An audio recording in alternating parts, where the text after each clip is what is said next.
Welcome back. We can ask ChatGPT to suggest to us a specific process to solve a problem. We can do that in any context. In this video, we're going to focus on a business-related problem. However, you can use ChatGPT to suggest a process for any problem that there is a solution being made available on the internet.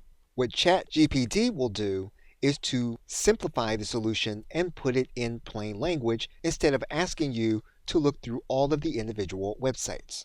For example, if we were to look at the query, how to market a self-published book, and we were to go to our favorite search engine as of the recording of this video, we would be able to find a solution.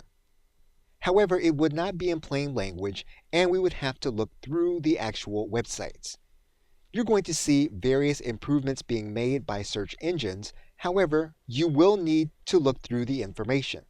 The benefit of looking at a search engine is that you'll be able to determine the most reputable sources and the cited information. However, we can look for that same information using ChatGPT to suggest to us a process. Once we write in, we can then click enter, and you will then have a process written in plain language. Again, in order to work around the fact that ChatGPT does not cite, we can ask for citations even though those citations will not be specific to the information that ChatGPT actually gave you.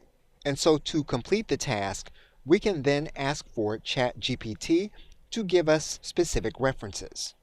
And we can now click enter. And so basically, you can solve a process and ask for ChatGPT to give you specific references to verify the information that it gave you. Okay, so with that, thanks, and I will see you in another video.